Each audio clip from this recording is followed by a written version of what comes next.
So hello friends, welcome to you fitter techno channel. तो friends, हम लोग जो है 1000 टेक्निकल एमसीक्यू की सीरीज स्टार्ट किए थे। उस सीरीज का यह 13वां वीडियो है। इससे पहले 12 वीडियो में हम लोग 240 क्वेश्चन को कवर कर चुके हैं।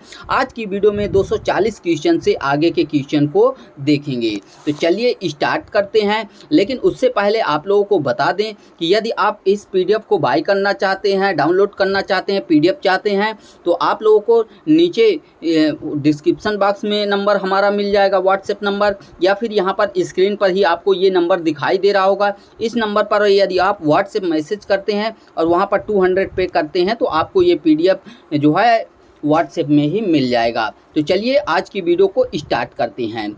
यहाँ पर 241 नंबर में क्या बोला गया है, what is the ratio of copper and zinc in muntz metal. यानी जो मुंज मेटल होता है वह कॉपर एंड जिंक का मिश्रण होता है। तो वही पूछा गया है कि मुंज धातु में तांबा और जस्ते का अनुपात क्या होता है। अब ऑप्शन आपको यहाँ पर मिल जाता है 63-37, यानी 63% तांबा और 37% जिंक, या फिर 60-40, 57-43, या फिर 70-30। तो क्या राइट आंसर हो जाएगा यहाँ पर 241 का 60-40 के रेशियो में होते हैं। 60% जो आपका होता है वो तांबा होता है और 40% जो होता है वो आपका जिंक होता है। क्लियर। नेक्स्ट क्वेश्चन में क्या बोला गया है 242 नंबर में यहाँ पर कि how to indicate fundamental deviation of shaft in BIS system. BIS system यानी bureau of Indian standard system में फंडामेंटल डेविएशन को कैसे व्यक्त किया जाता है, वो भी शाफ्ट के फंडामेंटल डेविएशन को हिंदी में भी दिया गया है। BIS सिस्टम में शाफ्ट के मूलभूत विचलन को कैसे इंगित करते हैं, क्या कैपिटल लेटर में? तो कैपिटल लेटर में हम क्या करते हैं, कैपिटल लेटर में होल का डेविएशन व्यक्त करते हैं, स्मॉल लेटर नंबर, या फिर लेटर विथ नंबर। तो क्या राइट आंसर हो जाएगा, बी राइट आंसर होगा। देखिए जैसे हमारा क्या है, मान लीजिए 30H7G6 ये है। तो इसमें क्या है, 30 आपका बेसिक साइज हो जाएगा, कैपिटल H दिया गया है यानी होल बेसिस सिस्टम है, और होल के लिए ये फंडामेंटल डेविएशन है, और ये होल के लिए फंडामेंटल टॉलरेंस हो जाएगा। लेकिन जो जी है, ये जी लेटर जो है ये शाफ्ट के लिए फंडामेंटल डेविएशन है, और जो 6 है ये शाफ्ट के लिए जो है फंडामेंटल टॉलरेंस हो जाएगा। तो यही पूछा गया है कि BIS सिस्टम में शाफ्ट के मूलभूत विचलन यानी फंडामेंटल डेविएशन को कैसे व्यक्त किया जाता है, तो वह स्मॉल लेटर से व्यक्त किया जाता है। तो यहाँ पर जो है बी ऑप्शन आपका राइट आंसर हो जाएगा। नेक्स्ट बोला गया what is the name of defect in cylindrical grinding. बेलनाकार ग्राइंडिंग में दोष का नाम क्या है। सिलेंड्रिकल ग्राइंडिंग जब हम करते हैं तो कौन सा डिफेक्ट आता है, टेपर्ड बोर आता है, वर्क रन आउट हो जाता है, या फिर कर्व वर्क सरफेस प्राप्त होती है, यानी जो हमारी कार्य सतह है वो कर्व में प्राप्त होती है, या फिर जो फेस होता है वह स्क्वायर में नहीं होता। तो कौन सा दोष जो है आ जाता है, तो यहाँ पर वर्क रन आउट ये आपका राइट आंसर हो जाएगा, बी ऑप्शन। नेक्स्ट बोला गया 244 नंबर में कि a point to point control system is suitable only for one of the following application. यानी एक जो बिंदु से बिंदु नियंत्रण प्रणाली होती है यानी point to point control system होता है, तो उसमें से केवल एक के लिए उपयुक्त है। किसके लिए उपयुक्त है, मिलिंग के लिए, टर्निंग के लिए, ड्रिलिंग के लिए, या फिर ग्राइंडिंग के लिए। तो यहाँ पर हमारा ड्रिलिंग जो है राइट आंसर हो जाएगा। ड्रिलिंग के लिए point to point control system प्रयोग किया जाता है, बाकी मिलिंग, टर्निंग, ग्राइंडिंग के लिए नहीं किया जाता। क्लियर। नेक्स्ट 245 नंबर में क्या बोला गया है कि what is the least count of vernier micrometer. तो देखिए जो सिंपल माइक्रोमीटर है उसका तो हम क्या करते हैं 0.01 मिलीमीटर उसका लिस्ट काउंट होता है, लेकिन यहाँ पर वर्नियर माइक्रोमीटर की बात की गई है इसलिए एक जीरो और बढ़ जाएगा, 0.001 मिलीमीटर हो जाएगा। यहाँ पर आपका सी राइट आंसर हो जाएगा, बिकॉज उसमें जो स्लिप के ऊपर जो है जो हमारी डाटम लाइन होती है उसके ऊपर जो है वर्नियर डिवीजन दे दिए जाते हैं, जिसके वजह से उसका एक और जीरो जो है लिस्ट काउंट बढ़ जाता है, और उस वर्नियर डिवीजन के एक भाग का वैल्यू 0.009 होता है। ये भी आपको क्लियर होना चाहिए। विच और प्रोड्यूस लेड मेटल, यानी किस अयस्क से सीसा धातु उत्पन्न होता है। यहाँ पर वीजा लिखा हुआ है, वीसा नहीं, सीसा। क्या पायराइट से, बॉक्साइट से, मैलेकाइट से या फिर गैलेना से? तो क्या राइट आंसर हो जाएगा आपका? गैलेना। गैलेना से जो है आपका सीसा प्राप्त होता है। बाकी पायराइट से कॉपर होता है, बॉक्साइट से एल्युमिनियम, मैलेकाइट से जो है तांबा होता है। ठीक है, पायराइट और मैलेकाइट। ठीक है, नेक्स्ट बोला गया है what is the purpose of reversible jaw in four jaw chuck? जो फोर्जा चक होता है, 4 जबड़े वाली चक होती है, उसमें उल्टे जबड़े का उद्देश्य क्या है? रिवर्सिबल का पर्पज क्या है? ऑप्शन मिल जाता है to hold small diameter job, क्या जो है छोटे स्मॉल डायमीटर वाले जॉब को पकड़ने के लिए, या फिर मिल जाता है टू होल्ड हेक्सागोनल जॉब, यानी हेक्सागोनल षटकोण जॉब को पकड़ने के लिए, या फिर टू होल्ड राउंड और लार्ज डायमीटर, क्या बड़े डायमीटर को होल्ड करने के लिए, या फिर राउंड और बड़े डायमीटर, या फिर डी में मिल जाता है टू होल्ड इरेगुलर जॉब, क्या अनियमित आकार के जॉब को होल्ड करने के लिए? तो क्या राइट आंसर हो जाएगा 247 का आपका? सी ऑप्शन हो जाएगा टू होल्ड राउंड और लार्ज डायमीटर जॉब। जो बड़े डायमीटर वाले जॉब होते हैं उनको होल्ड करने के लिए हम रिवर्सिबल कर देते हैं, उनके जॉब्स को जो है उल्टा कर देते हैं। नेक्स्ट 248 नंबर में क्या बोला गया है? Which part of drill provide cutting edge? Drill का कौन सा भाग कर्तन धार प्रदान करता है? यानी कटिंग एज कौन प्रदान करता है? फ्लूट, बॉडी, शैंक या फिर टैंग? तो क्या राइट आंसर हो जाएगा आपका? फ्लूट हो जाएगा, ए ऑप्शन राइट हो जाएगा।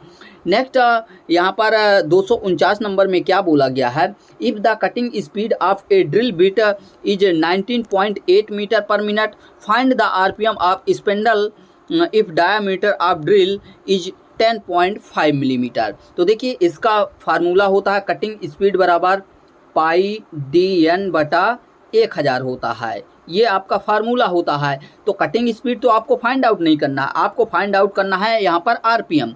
तो आरपीएम का फार्मूला क्या हो जाएगा? एन बराबर जब 75 करेंगे तो cutting speed into 1000 upon pi D, ये आपका फार्मूला हो जाएगा। तो कटिंग स्पीड आपका यहाँ पर दिया हुआ है, ड्रिल बिट यहाँ पर दिया है कटिंग स्पीड 19.8 मिलीमीटर, तो यहाँ पर रख देंगे 19.8 मिलीमीटर गुणे 1000 कर देंगे यहाँ पर, अपन पाई का मान 22/7 हो जाएगा, तो 7 ऊपर चला जाएगा। ठीक है, अब मल्टीप्लाई कर देंगे डायमीटर से, तो डायमीटर आपका 10.5 मिलीमीटर हो जाएगा। तो यदि आप इसको कैलकुलेट करेंगे तो यहाँ पर आपका जो राइट आंसर हो जाएगा वो 600 के अराउंड आ जाएगा। यहाँ पर 600 आपका राइट आंसर हो जाएगा। नेक्स्ट क्या है 250 नंबर में कि what is the term used for relationship exist between two mating part? दो मैटिंग यानी मिलने वाले भागों के बीच में संबंध के लिए प्रयुक्त शब्द क्या है? क्या वह फिट है, लिमिट, टॉलरेंस या फिर अलाउंस? तो फिट होने वाले भागों के बीच जो संबंध होता है उसके लिए जो शब्द व्यक्त किया जाता है वह फिट होता है। ए ऑप्शन राइट आंसर हो जाएगा। नेक्स्ट बोला गया what is the colour of the aluminium metal? Aluminium धातु का रंग क्या है? ये वेरी मोस्ट इम्पोर्टेंट है, एमपीटीओ में आने के चांसेस बहुत ज़्यादा हैं, क्योंकि ये काफ़ी कॉम्प्लिकेटेड क्वेश्चन हो गया है, कई एग्जामों में आ चुका है। और इसमें क्या है, कई बुकों में आपको अलग अलग जगह, कई यूट्यूब चैनल में आपको अलग अलग आंसर इसके दिए जाते हैं। ऑप्शन क्या दिया गया है? येलो, रेडिश, वाइटिश ग्रे या फिर सिल्वरी वाइट? क्या राइट आंसर हो जाएगा 251 का? यहाँ पर वाइटिश ग्रे आपको करेक्ट करना है, ये निमी की बुक में दिया हुआ है, क्योंकि अभी जो एग्ज़ाम हो रहे हैं वो निमी की बुक को फॉलो कर रहे हैं। तो निमी की बुक में आपको वाइटिश ग्रे दिया हुआ है, यही आंसर आपको लेकर चलना है। नेक्स्ट क्वेश्चन में क्या बोला गया है 252 नंबर में यहाँ पर कि which instrument can not measure angle directly? कौन सा उपकरण कोणों को सीधे माप नहीं सकता? यानी यहाँ पर देखिए जो आपकी माप होती है वो 3 प्रकार की होती है, एक होती है डायरेक्ट, दूसरी होती है इनडायरेक्ट और तीसरी होती है कंपैरिजन वाली। तो इसमें बोला है कि कौन सा डायरेक्ट नहीं माप सकता है? क्या बेवल प्रोटेक्टर है, प्रोटेक्टर हेड है, बेवल गेज है या फिर बर्नियर बेवल प्रोटेक्टर? क्या राइट आंसर हो जाएगा 252 नंबर का। तो 252 नंबर का जो राइट आंसर होगा वह सी हो जाएगा। बेवल गेज जो है डायरेक्टली माप नहीं सकता है, बाकी बेवल प्रोटेक्टर से माप सकते हैं, प्रोटेक्टर हेड से भी और वर्नियर बेवल प्रोटेक्टर से भी, लेकिन बेवल गेज जो है एक इनडायरेक्ट मेजरिंग टूल के अंतर्गत आ जाएगा। What is the type of fit if hole is bigger than the shaft. बोला गया है कि यदि होल का यानी छिद्र शाफ्ट से बड़ा है, यानी मान लीजिए ये आपका शाफ्ट हो गया और होल क्या है, होल कुछ इस प्रकार से है, ठीक है, होल कुछ इस साइज का है, तो होल जो है शाफ्ट से बड़ा है तो किस प्रकार का फिट प्राप्त होगा, clearance fit, transition fit, interference fit या फिर नन ऑफ दीज। तो जब हमारा होल बड़ा होता है और शाफ्ट छोटा होता है उस कंडीशन में हमारा क्लियरेंस फिट राइट आंसर आएगा। तो 253 का जो है ए ऑप्शन राइट आंसर हो जाएगा।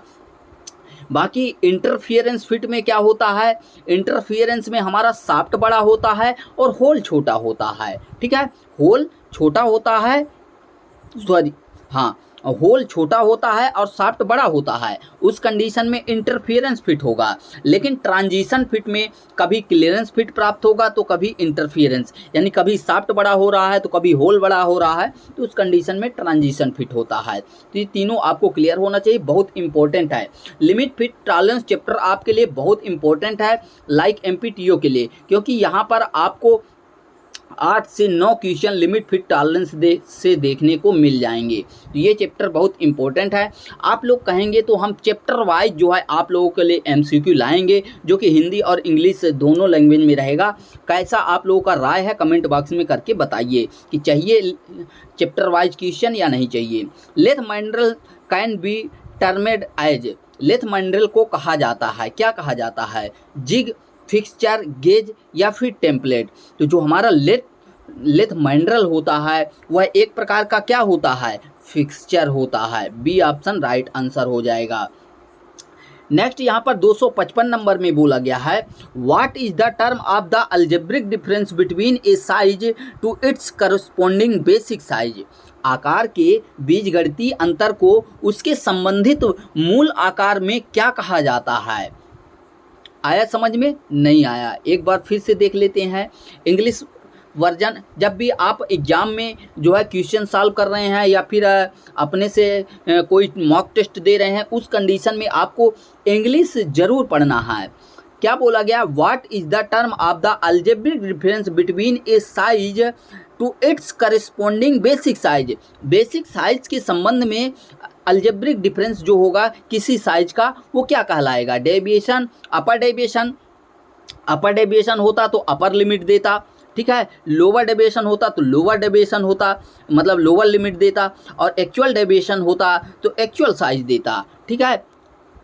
यानी यहाँ पर अपर डेविएशन के लिए क्या होता है, बेसिक साइज और अपर लिमिट के बीच जो अलजेब्रिक डिफरेंस होता है वो हमारा अपर डेविएशन कहलाता है, और लोअर लिमिट माइनस जो है बेसिक साइज वो क्या होता है आपका लोअर डेविएशन, और actual size minus basic size तो वो क्या होता है, एक्चुअल डेविएशन होता है। लेकिन यहाँ पर जब कोई साइज ना दिया रहे तो वो आपका डेविएशन कहलाएगा।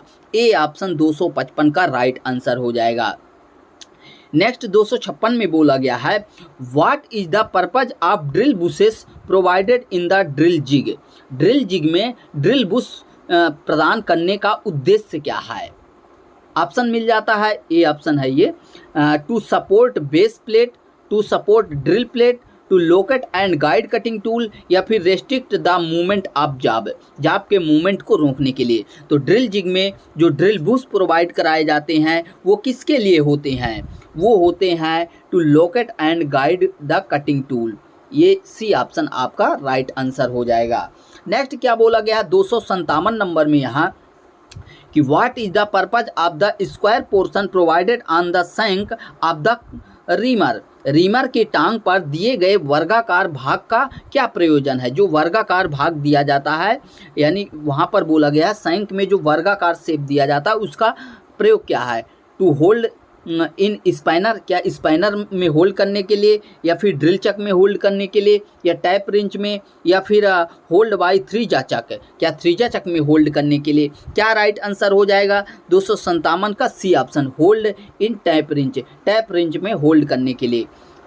क्योंकि बोला गया purpose of the square portion provided on the shank of the reamer के शैंक में जो स्क्वायर आकार में प्रोवाइड कराया जाता है, तो क्या है, तो वो हमारा रिंच को, टैप रिंच को पकड़ने के लिए।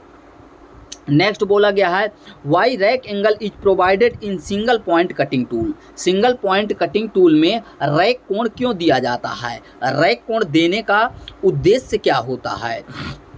यहाँ पर ऑप्शन मिल जाता है कि to strengthen the cutting tool, क्या कटिंग टूल को मजबूती देने के लिए, या फिर to permit the cutting edge to contact work, यानी कटिंग एज को वर्क से कॉन्टैक्ट के परमिशन देने के लिए, या फिर control the chip flow and geometry of chip के ज्योमेट्री और चिप के फ्लो को कंट्रोल करने के लिए। तो exact right answer C option आपका हो जाएगा, यहाँ पर सी ऑप्शन आपका राइट आंसर होगा। नेक्स्ट 259 नंबर में क्या बोला गया है यहाँ पर कि which type of micrometer does not require zero error correction. किस माइक्रोमीटर में शून्य त्रुटि सुधार की आवश्यकता नहीं होती? बहुत इंपॉर्टेंट क्वेश्चन है। ऐसा कौन सा माइक्रोमीटर है जिसमें जीरो एरर करेक्शन करने की, यानी सुधार करने की आवश्यकता नहीं होती? क्या वह ट्यूब माइक्रोमीटर है, बॉल माइक्रोमीटर, स्टिक माइक्रोमीटर, या फिर डिजिटल माइक्रोमीटर? क्या राइट आंसर हो जाएगा 259 का डी ऑप्शन, डिजिटल माइक्रोमीटर में। नेक्स्ट बोला गया which cast iron has the ability to minimize tool chatter in machine tool. किस कास्ट आयरन में मशीन टूल में टूल चैटर को कम करने की क्षमता होती है? Grey cast iron, white cast iron, nodular cast iron, या फिर मैलिएबल कास्ट आयरन? क्या राइट आंसर हो जाएगा? Grey cast iron, A option आपका राइट आंसर हो जाएगा।